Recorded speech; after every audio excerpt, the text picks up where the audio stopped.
कुछ साल पहले तक जब धर्मनिरपेक्ष भारत को हिंदू राष्ट्र की दिशा में ले जाने वाली बात कोई करता था तो संविधान के अधिकार पर ऐसी बातें सिर्फ इमेजिनरी लगती थी। आज भारत की आजादी के 75वें साल में हिंदू राष्ट्र के कॉन्सेप्ट पर ढके छिपे नहीं, खुलकर मीडिया में बात हो रही है, भाषण दिए जा रहे हैं और वीडियो बनाए जा रहे हैं। आज के समय में भारत के कोने कोने से भारत को हिंदू राष्ट्र बनने की मांग उठ रही है और इन सब घटनाओं के बाद हम सबके मन में एक सवाल तो जरूर ही उठता होगा कि क्या भारत वाकई हिंदू राष्ट्र बनने की ओर आगे बढ़ रहा है? अगर हाँ तो क्यों, और अगर नहीं तो ऐसा लोगों को क्यों लग रहा है? आइए जानते हैं आज की इस वीडियो में सारे सवालों के जवाब। पर वीडियो शुरू होने से पहले अगर आप लोग चैनल पर नए हैं या आपने अभी तक चैनल को सब्सक्राइब नहीं किया है तो चैनल को सब्सक्राइब करना और बेल आइकन दबाना ना भूलें ताकि हमारे चैनल की कोई भी वीडियो आपसे मिस ना हो जाए। देखिए दोस्तों, देश की सियासत के केंद्र में कई दशकों से हिंदू राष्ट्र की चर्चा हो रही है। यूपी के मंत्री योगी आदित्यनाथ भी कह चुके हैं कि हिंदू राष्ट्र की अवधारणा गलत नहीं है और इसके बाद बीजेपी सांसद साक्षी महाराज ने भी मांग की है कि देश को हिंदू राष्ट्र बनने के लिए संविधान में संशोधन किया जाए। जिसके बाद जनता सांसदों से जानना चाहती है कि भारत में हिंदू राष्ट्र बन जाए तो क्या बदल जाएगा? क्या देश हिंदू राष्ट्र बनने की ओर बढ़ रहा है? क्या देश को हिंदू राष्ट्र बनने की जरूरत है? देश की सियासत इस वक्त इन्हीं दो सवालों के इर्द गिर्द घूम रही है। खासकर यूपी के मुख्यमंत्री योगी आदित्यनाथ के हिंदू राष्ट्र पर दिए गए बयान के बाद तो इस पर चर्चा और ज्यादा तेज हो गई है। यूपी के सीएम योगी आदित्यनाथ ने कहा है कि हिंदू राष्ट्र की अवधारणा गलत नहीं है। सुप्रीम कोर्ट ने हिंदुत्व को वे ऑफ लाइफ बताया है। ये कोई वर्कशिप मेथड नहीं है। अगर लोगों की जीवन पद्धति को सुधारने के लिए ये रास्ता सही है तो हमें इसे अपनाने में कोई संकोच नहीं होना चाहिए। बीजेपी सांसद साक्षी महाराज ने तो एक और कदम आगे बढ़ाते हुए देश को हिंदू राष्ट्र बनाने के लिए संविधान में संशोधन की मांग भी कर दी है। ऐसे में सवाल ये उठता है कि क्या भारत में हिंदू राष्ट्र में तब्दील होने के संकेत मिल रहे हैं? हिंदू राष्ट्र के विचार को बढ़ावा देने के लिए कैसे इतिहास और एकेडमिक मटेरियल को रीराइट किया जा रहा है? इस हिंदू राष्ट्र में अल्पसंख्यक लोगों के लिए क्या जगह होगी? क्या इसके लिए संवैधानिक संशोधन की जरूरत होगी या 2024 के आम चुनावों में ये चुनावी मुद्दा बनेगा? आइए इन सारे सवालों के जवाब आज की इस वीडियो में ढूंढते हैं। लेकिन इन सबसे पहले सवाल आता है कि आखिर हिंदू राष्ट्र बनने का मूल विचार आया कहां से? हिंदू राष्ट्र का विचार मूल रूप में किस तरह से बना? इस मुहिम में बड़ी भूमिका राष्ट्र स्वयंसेवक संघ यानी कि आरएसएस की मानी जाती है। आरएसएस अपनी स्थापना से ही हिंदू राष्ट्र को पुनः प्राप्त करने के लिए काम कर रहा है। आरएसएस के लिए हमेशा से हिंदू राष्ट्र का निर्माण प्रायोरिटी रहा है और वे इसके लिए समाज में जमीनी स्तर पर बदलाव चाहते हैं और ब्रांचेस और ब्रांच लेवल पर अपने ऑफिसेस के जरिए जमीनी स्तर पर हिंदुओं की मानसिकता बदलना चाहते हैं। 1925 में उन्होंने ये शुरू किया था और करीब 100 साल बाद उन्होंने इस दिशा में काफी कुछ हासिल कर लिया है। तो दोस्तों, ये तो था कि हिंदू राष्ट्र बनने का ख्याल कहाँ से शुरू हुआ। आइए अब जानते हैं कि हिंदू राष्ट्र बनने की मांग इतनी क्यों बढ़ रही है। हिंदू राष्ट्र की बढ़ती मांग शक्तिशाली धार्मिक गुरुओं और हिंदुत्व संगठनों की ओर से हिंदू राष्ट्र की मांग तो लंबे समय से चलती आ रही है, लेकिन ये मौजूदा समय में खासकर नरेंद्र मोदी के प्रधानमंत्री बनने के बाद से ज्यादा बढ़ी है। मसलन दिल्ली के तालकटोरा इंडोर स्टेडियम में इस साल की शुरुआत में जगन्नाथपुरी के प्रभावशाली शंकराचार्य स्वामी निश्चलानंद सरस्वती ने भारत को एक हिंदू राष्ट्र घोषित करना चाहिए और उन्होंने उम्मीद जताई है कि भारत के हिंदू राष्ट्र बनते ही 15 दूसरे देश भी खुद को हिंदू राष्ट्र घोषित करेंगे। आपको बता दें कि मौजूदा समय में भारत और नेपाल ही दो ऐसे देश हैं जहां हिंदू बहुसंख्यक हैं। कई एक्सपर्ट्स का तो ये भी कहना है कि हो सकता है कि आने वाले कुछ सालों में भारत हिंदू राष्ट्र घोषित हो जाए और इसके लिए जमीनी स्तर पर काम शुरू हो चुका है। एनालिस्ट के माने तो कई federal structure, secularism, social and economic equality जैसे मुद्दों पर समझौता करने के लिए तैयार हैं। मुसलमान शासकों के इतिहास और शहरों गलियों के नाम बदलने से लेकर किताबों में बदलाव का काम बदस्तूर जारी है। भारत के हिंदू राष्ट्र बनने के संकेत कौन से हैं? पिछले साल दिसंबर में प्रधानमंत्री नरेंद्र मोदी ने हर हर महादेव के उद्देश्य के बीच काशी विश्वनाथ धाम कॉरिडोर का उद्घाटन किया था। गेरुआ भेष में एक साधु की तरह उन्होंने गंगा में डुबकी लगाई थी और काल भैरव मंदिर में पूजा अर्चना की थी। उस दौरान कुछ पॉलिटिकल कमेंटेटर्स ने कहा था कि उनके शब्दों में निश्चित रूप से हिंदुत्व प्रधानमंत्री झलक थी, न कि एक धर्मनिरपेक्ष देश के लीडर की। और उस समय प्रधानमंत्री नरेंद्र मोदी ने कहा था, जब भी एक औरंगजेब आता है एक शिवाजी का उदय होता है। भारत का संविधान कहता है कि जाति, धर्म और जेंडर के आधार पर कोई भेदभाव नहीं किया जाएगा, लेकिन नागरिकता संशोधन अधिनियम या सीएए को मुस्लिम विरोधी कानून की तरह देखा जा रहा है। इस अधिनियम के तहत पड़ोसी देश के प्रवासी अगर हिंदू, सिख या बौद्ध हुए तो उन्हें भारत की नागरिकता मिल जाएगी, लेकिन अगर वे मुस्लिम हुए तो नागरिकता नहीं मिलेगी। बीजेपी सरकार की दलील है कि इस एक्ट का भारतीय मुसलमानों पर कोई असर नहीं पड़ेगा, लेकिन दूसरे राजनीतिक दलों के नेताओं ने इस पर चिंता जताई है और इसे मुसलमानों के खिलाफ डिस्क्रिमिनेटरी बताया है। इस कानून के खिलाफ देश भर में विरोध प्रदर्शन हुए थे। दूसरी पार्टियों का कहना था कि यह मुसलमानों के खिलाफ और हिंदू राष्ट्र की ओर देश को ले जाने वाला है। कुछ लोगों का ये भी मानना है कि जब से बीजेपी सत्ता में आई है, कई शहरों और सड़कों के नाम बदले जा रहे हैं। दिल्ली में औरंगजेब रोड की तरह ही अकबर रोड या शाहजहां रोड का नाम बदलने की मांग हो रही है और कई जगहों के नाम तो बदल भी दिए गए हैं। लेकिन दिल्ली में मानसिंह रोड भी है, जो अकबर के मिलिट्री चीफ थे, और टोडरमल मार्ग और बीरबल मार्ग भी दिल्ली में है, जहाँ टोडरमल अकबर के वित्त मंत्री थे, वहीं बीरबल अकबर के नवरत्नों में से एक थे। तो फिर उनके नाम क्यों नहीं बदले जा रहे हैं? शायद इसका जवाब आपको भी पता है। दोस्तों, भले ही भारत का बंटवारा धर्म के आधार पर हुआ था, जिसके बाद पाकिस्तान इस्लामिक राष्ट्र बना, और वहीं भारत के नेताओं ने सेक्युलर रास्ता चुना, लेकिन आजादी के 75 साल बाद सेक्युलर शब्द को एक तबका अपशब्द की तरह इस्तेमाल करने लगा है, क्योंकि उनके मुताबिक भारत एक हिंदू राष्ट्र है। भारत में हिंदू और मुसलमानों के बीच एक दरार आजादी के पहले से रही है, लेकिन ये भी सच है कि आजादी की लड़ाई दोनों ने साथ मिलकर लड़ी थी।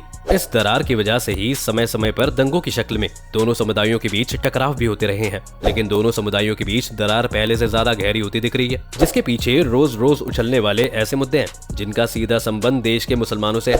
और ऐसा नहीं है कि ये सारे बयान केवल राजनीतिक तबके से आ रहे हैं। समाज के हर हिस्से में, सोशल मीडिया पर, पार्टियों के प्रवक्ताओं से लेकर व्हाट्सएप ग्रुप के रिश्तेदारों के बीच हिंदू मुसलमान टकराव से जुड़े मुद्दों पर बहस और कड़वाहट फैल रही है। कभी धर्म संसद के नाम पर, तो कभी भड़काऊ भाषण देकर, कभी मांस की दुकानों को लेकर, कभी पार्क मॉल में नमाज पढ़ने को लेकर, तो कभी हिजाब पहनने पर हंगामा खड़ा करके, तो कभी लाउड स्पीकर पर अजान को मुद्दा बनाकर। ये सिलसिला किसी न किसी रूप में चलता आ रहा है। ये जो सिलसिला चल रहा है, इसमें अगर दो पक्ष हैं, तो एक पक्ष वो तबका है जो भारत को हिंदू राष्ट्र के तौर पर देखता है, और दूसरी ओर देश के मुसलमान नागरिक हैं।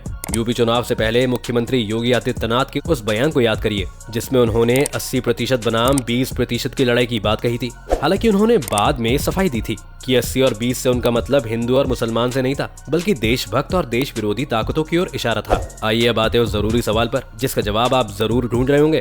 ये हिंदू राष्ट्र कब बनेगा? हिंदू राष्ट्र की टाइमलाइन को लेकर क्लैरिटी नहीं है, लेकिन उसके सपोर्टर्स को लगता है कि हम लोग ट्रांजिशन फेज में हैं। बीजेपी के कपिल मिश्रा का दावा है कि उत्तर प्रदेश एक आदर्श राज्य बन ही चुका है, और एक हिंदी राष्ट्र कैसा होना चाहिए उसकी एक झलक यूपी दिखाता है। सेक्युलरिज्म, टॉलरेंस और रिलीजियस इक्वालिटी का एक नमूना है। राम नवमी में जब जहां तहां पत्थर चलाए जा रहे थे, वहीं यूपी में फूल बरसाए जा रहे थे, दूसरी जगहों पर पेट्रोल बम दागे जा रहे थे, लेकिन यूपी में शरबत बांटा जा रहा था। यूपी में सभी समुदायों ने खुद की इच्छा से लाउड स्पीकर निकाल दिए थे। समस्त समाज कानून का पालन करता है। उत्तर प्रदेश पूरे देश में शासन का एक चमकता उदाहरण है, लेकिन हिंदूवादी नेता अच्छी तरह जानते हैं कि भारत को हिंदू राष्ट्र के रूप में स्वीकार किए जाने से पहले बहुत सारा काम करने को बचा हुआ है। उनके मुताबिक अधूरे कामों में शामिल है हिंदुओं में एकता का आना और जाति व्यवस्था का अंत, मुसलमान जैसे समुदायों का हासिल, अल्पसंख्यक के दर्जे का खात्मा, कश्मीर और नॉर्थ ईस्ट राज्यों में अलगाववादी आंदोलन का अंत, मुस्लिम तुष्टीकरण का अंत। इस गलत अवधारणा को हटाने की हिंदुत्व और हिंदू दोनों अलग अलग आइडिया हैं। ऐसे और भी मुद्दे अधूरे हैं जो कि लिस्ट में है।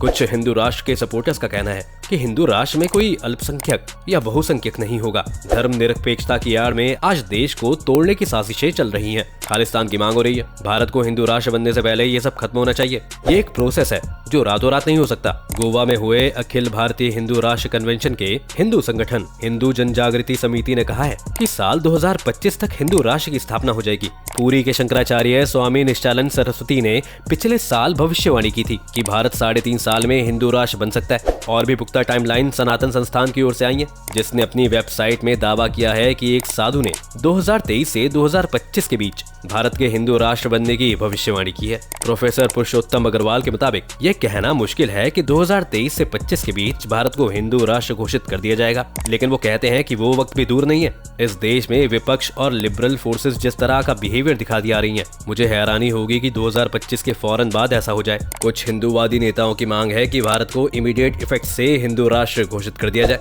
लेकिन दूसरे लोग मानते हैं कि भारत को फॉर्मल अनाउंसमेंट की जरूरत नहीं है। वे एक सेक्युलर राज्य से एक हिंदू राष्ट्र के रूप में भारत की तब्दीली देखते हैं। फिर भी कुछ और मत में ऐसे भी हैं जिनके मुताबिक ऐसा कोई खास दिन भी कभी नहीं आएगा जब भारत को एक हिंदू राष्ट्र घोषित कर दिया जाए। ये कुदरती तौर पर हो रहा है और फॉर्मली शायद ऐसा नहीं होगा। अब इसके बाद आपके मन में एक सवाल जरूर आया होगा कि अगर हिंदू राष्ट्र बना तो मुसलमानों और दूसरे अल्पसंख्यकों का क्या अधिकार होगा? क्या मुसलमान और ईसाई हिंदू राष्ट्र में अपनी इबादत गाहें बना सकते हैं और वहां इबादत कर सकते हैं? क्या वो अपनी धार्मिक आस्था की शिक्षा देना और उस पर अमल करना जारी रख सकते हैं? देखिए दोस्तों, बीजेपी नेता कपिल मिश्रा एक ऑनलाइन नेटवर्क चलाते हैं जिसका नाम है हिंदू इकोसिस्टम। ये नेटवर्क हिंदू पंडितों के लिए काम करने की बात करता है। वो कहते हैं कि हिंदू राष्ट्र में कोई भी अल्पसंख्यक नहीं होगा, मुस्लिम दूसरे बहुसंख्यक होंगे। वो मुसलमानों को भरोसा दिलाना चाहते हैं कि वे एक हिंदू बहुसंख्यक शासन के अंदर सुरक्षित है और उन्हें अपने धर्म का पालन करने की इजाजत होगी। कपिल मिश्रा कहते हैं कि हिंदू बहुसंख्यक जब तक शासन में रहेगा, भारत धर्मनिरपेक्ष बना रहेगा और रिलीजियस टॉलरेंस का पालन करता रहेगा। दूसरे हिंदूवादी नेताओं का कहना है कि मुसलमानों और ईसाइयों को नौकरी और पैसे का झांसा देकर अपना धर्म प्रसार करने की इजाजत नहीं मिलेगी। वास्तव में कम से कम 9 भारतीय राज्यों में धर्मांतरण विरोधी कानून पारित किए हैं, जिनकी वजह से जबरदस्ती या लालच देकर धर्म परिवर्तन कराना दंडनीय अपराध हो गया है। वहीं ईसाई और मुसलमान धर्म प्रचारक कहते हैं कि उनका काम करना मुश्किल हो गया। अगर कोई धर्म परिवर्तन करके हिंदू बनता है तो शासन प्रशासन का रवैया अलग होता है। दूसरी तरफ मुसलमानों को डर है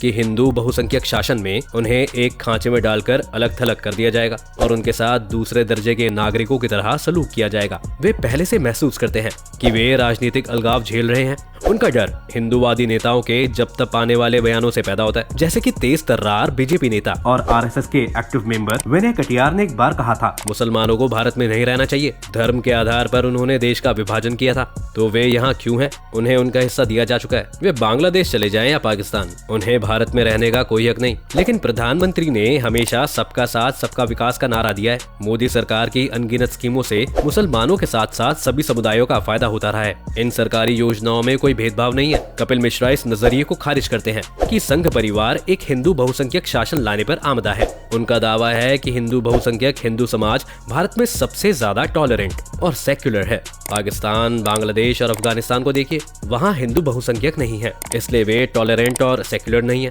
मुझे लगता है कि चिंता इस बात की होनी चाहिए कि हिंदू बहुसंख्यक का जरा भी नुकसान न हो, उनकी सुरक्षा की जानी चाहिए। कैसा होगा हिंदू राष्ट्र निर्माण का रास्ता? हिंदू राष्ट्र बनाने का हालिया रास्ता हिंसा से भरा नजर आता है। समाज का एक बड़ा हिस्सा उसे या तो स्वीकार करता दिखता है या खामोश है। कुछ एक्सपर्ट्स का मानना है कि नफरत ने भारतीय समाज को बांट कर रख दिया है। कट्टरता की तस्वीरें, हथियारों की ट्रेनिंग, एक दौर में ये उग्रपंथी इस्लामिकवादियों यानी कि रेडिकल इस्लामिस्ट की पहचान थी। असलियत में नासिक की central Hindu military education society भारतीय सुरक्षा बलों में शामिल होने की इच्छा रखने वाले भारतीय युवाओं की मदद के लिए सालों से युवाओं को हथियारों की ट्रेनिंग देते आ रही है। इससे ऐसा लगता है कि मुस्लिम समाज के एक हिस्से को भी कट्टर बनाया जा रहा है। इसकी एक झलक तब दिखी जब बीजेपी प्रवक्ता नुपुर शर्मा के समर्थन में सामने आए व्यक्ति की सर काटकर हत्या कर दी गई। आपको बता दें कि नुपुर शर्मा पर पैगंबर मोहम्मद के अपमान का आरोप है। 2019 से संसदीय चुनाव में बीजेपी की जीत के बाद से बड़ी संख्या में धर्म संसदें और धार्मिक सभाएं आयोजित की जा रही हैं, जिसमें मुसलमानों को मार डालने की ललकार सुनाई दी और मुसलमानों के कारोबार के बहिष्कार की कस्में खाई गई थी। कई एक्सपर्ट्स कहते हैं कि नए भारत में सड़कों से लेकर सोशल मीडिया प्लेटफॉर्म्स तक नफरत का राज है। वहीं आज न्यू नॉर्मल है। हिंदुत्व इकोसिस्टम में कई लोगों से बात करने के बाद ये उभर के आया कि हिंदू धर्म के स्वर्ण काल का रिवाइवल बस होने ही वाला है। उन्हें बार बार ये बताया जाता है कि मुसलमानों और ईसाइयों के हाथों सदियों से हुए दमन का बदला लेना ही होगा, हिंसा को हिंसा से रोकना होगा। भारत एक धर्म निरपेक्ष देश है, जहाँ देश का कोई धर्म नहीं है। एक ऐसा राष्ट्र जिसके संविधान ने हर धर्म को बराबरी का दर्जा दिया हुआ है। लेकिन ये सच है कि आजादी के 75 साल पूरे होने पर यह सवाल जोर से उठ रहा है कि क्या इस देश का कैलिबर बदल जाएगा। कुछ एक्सपर्ट्स का ये भी कहना है कि भारत हिंदू राष्ट्र बन चुका है, इसके लिए अब संविधान में तब्दीली की जरूरत नहीं है। 2024 में होने वाले आम चुनावों में ये मुद्दा केंद्र में होगा। ऐसा कहने और मानने वाले जानकार अब इसे सिर्फ एक मैटर ऑफ टाइम कह रहे हैं, यानी ऐसा होने ना होने का कोई सवाल नहीं है, बस वक्त की बात है कि ऐसा कब होगा। तो दोस्तों, आज की वीडियो में बस इतना ही। उम्मीद है आपको आज की इस वीडियो से काफी कुछ नया सीखने को मिला होगा। अगर आपको ये वीडियो पसंद आई हो तो उसको लाइक और शेयर करें, और अगर आप चैनल पर पहली बार आए तो इसको सब्सक्राइब करना बिल्कुल न भूलें।